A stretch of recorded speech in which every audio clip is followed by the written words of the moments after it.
In 1996, Richard Thompson released You, Me, Us, an album that really divided the critics. Some loved it and some hated.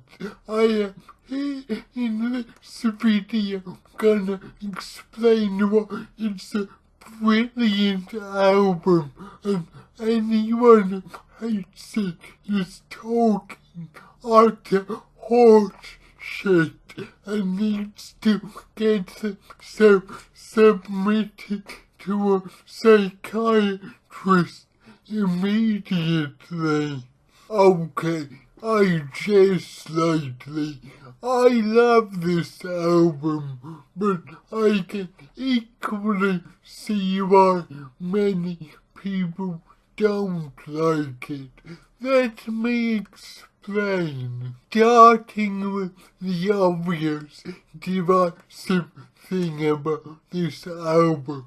It is a double album, and the general rules, unless said double album is entitled Exile on Main Street, people deem it as self-indulgent.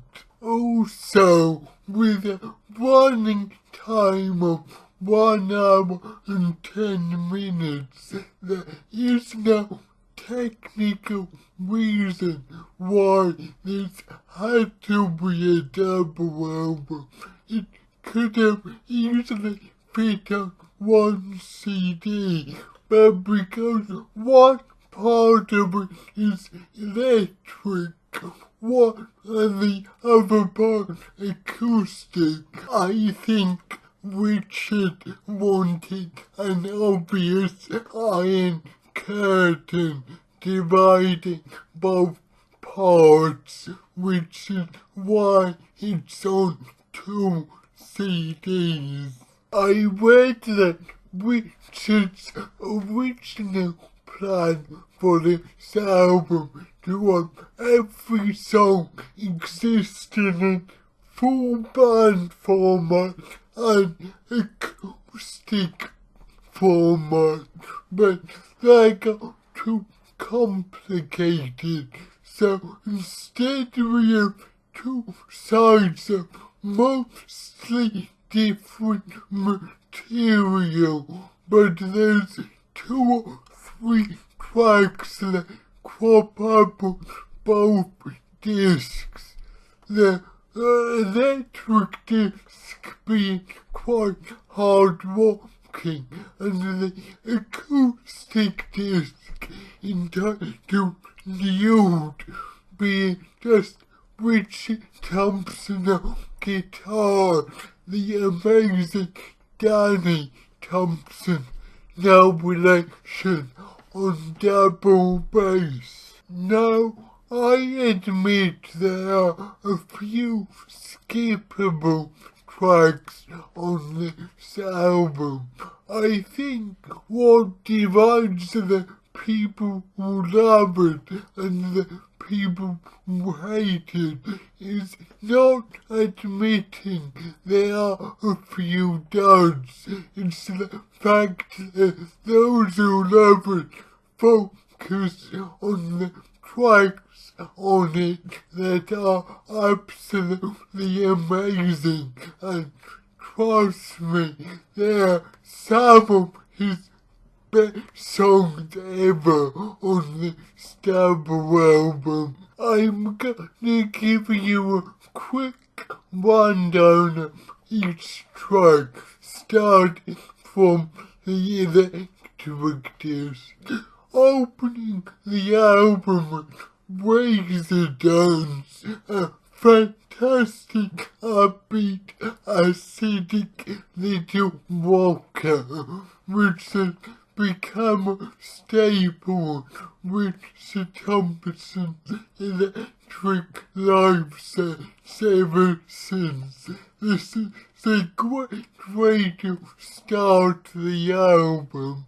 Then She Steers by Lightning, which is a fun little psychedelic bohemian walker.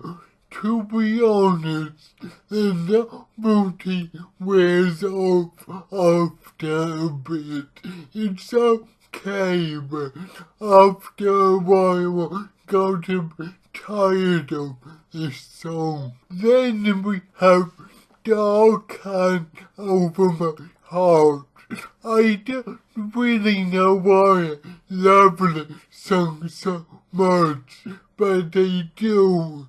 Kind of morbid, and some sounds a bit dull, but it has such an infectious tone, and it's such a perfectly crafted song with a morbid yet so easy to sing along to hook line. This is a great song. After this, we have the first version of Hide It Away, a song about perhaps the problematic male attitude to dealing with bereavement. Very deep lyrics. I kinda like this version, but when you hear the version of the acoustic disc, you might find this quite dull. I'm obviously gonna talk more about this song later, so I'll leave it here. But yes, this is definitely the lesser of two versions. Following that, there's Put It There, Pal, an absolute epic, which made my top 10 Richie Thompson Dark Songs list. This is guitar heaven. Brilliant lyrics, brilliant guitar playing, absolutely scorching solo at the end. One of his best. Sounds a bit like Sloth by Fairborn Convention. And then there's Business on You, much like She Steers By Lightning.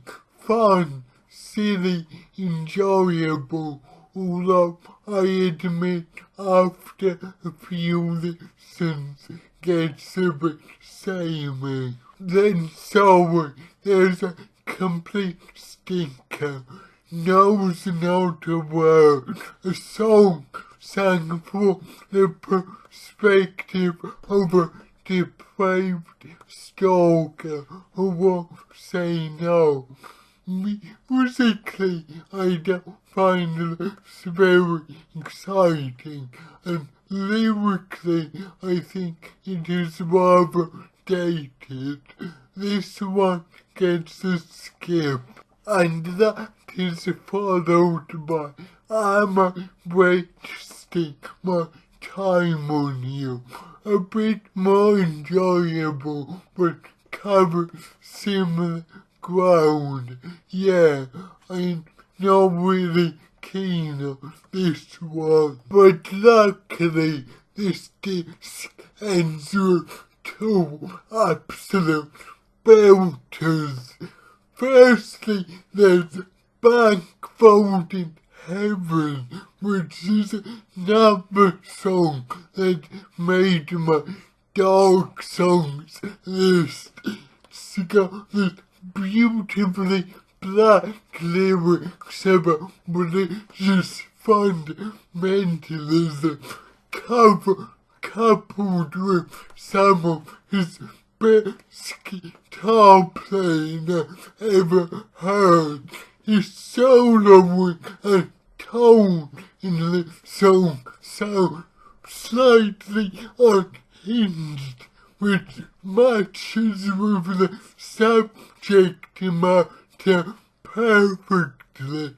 This song is amazing. And the side finished with The Ghost of You Walks, a softer acoustic number which leads the way to the acoustic disc perfectly. It's a song about death and loss, and I think it's absolutely gorgeous. One of his best. And now it's time to get nude. Let me explain. The second acoustic disc is subtitled Nude. Opening the side is Baby Don't Know What to Do with Herself. This is kind of as close as Richard gets to playing blues, and I think it is just masterful, because a really strong lyrics, some great guitar work by Richard, backed by some excellent double bass playing by Danny. This is a superb start to the side, and that's followed by the lovely she cut off her long silky hair, which sounds very much like a traditional folk song. This is a gorgeous piece of music. And then we have Hide It Away again. My God, this is definitely the better of the two versions.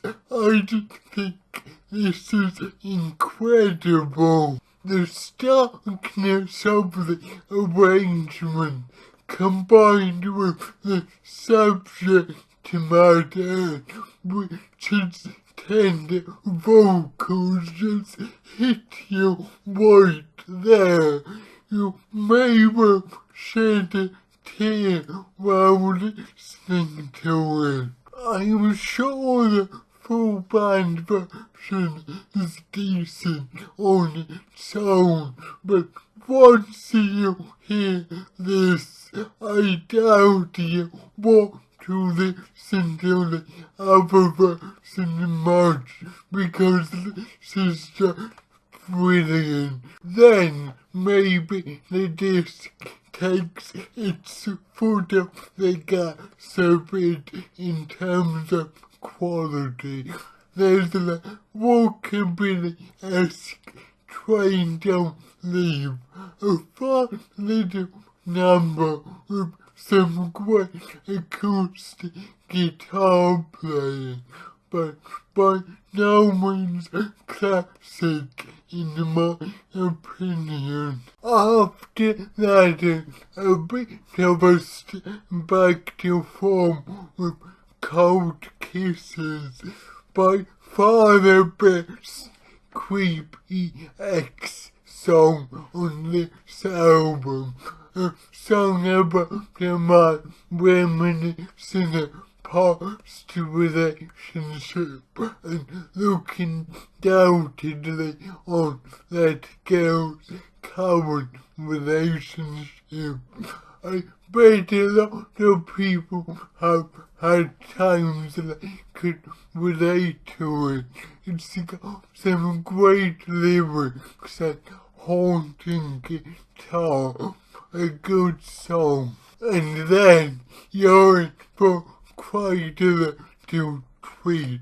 The song Sam Jones, a morbid tale about a man who sweeps up bones for a living.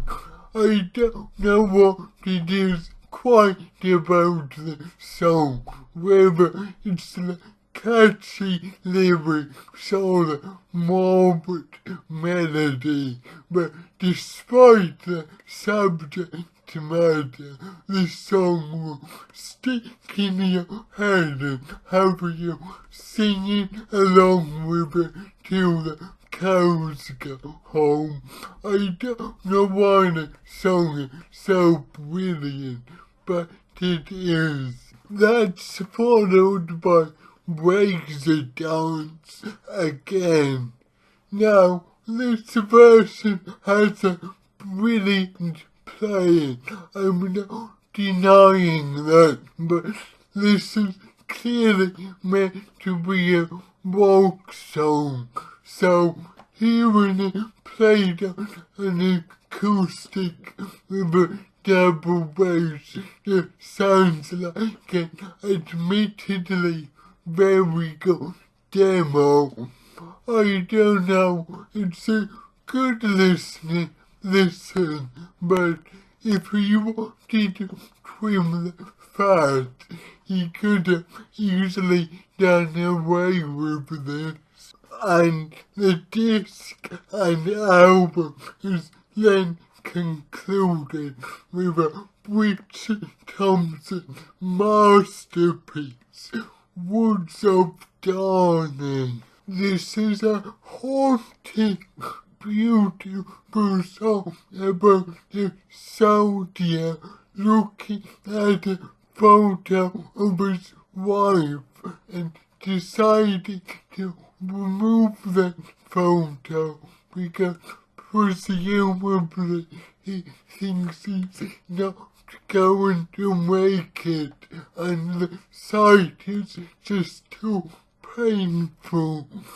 This is a heartbreaking song, but it's just perfect. And a superb end to this slightly bloated but brilliant album. And much like this video, this is an album that perhaps goes on a bit too long and could easily be edited.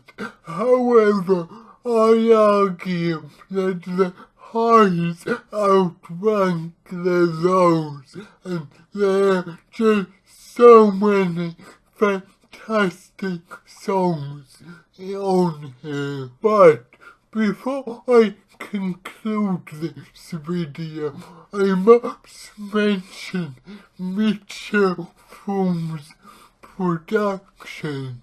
Now, most of the albums which Thompson made with Mitchell Froom sound quite poppy, very bright sounding, which is good for bringing out the song, but not so good if you like the sound of guitar. And I think some people flagged this up, but Richard Thompson's last two albums with Mitchell, this and the brilliant Mock Tudor, to me sound a bit like Mitchell having a temper tantrum and throwing the baby out with the bathwater and going, okay, if you want guitar, I'll give you fucking guitar. And he just works the mid-range up and does little else. So the product of that is quite a muddy, unclear mix, but one with the guitar very up front, which I guess is yet another reason I really dig this album, but I can equally see why some people wouldn't. So, if you don't mind a bit of bloatedness, a bit of inconsistency in exchange for some brilliant songs and some amazing guitar work, please buy this album. With the odd skip, you won't be disappointed. Thank you. hope you enjoyed this video.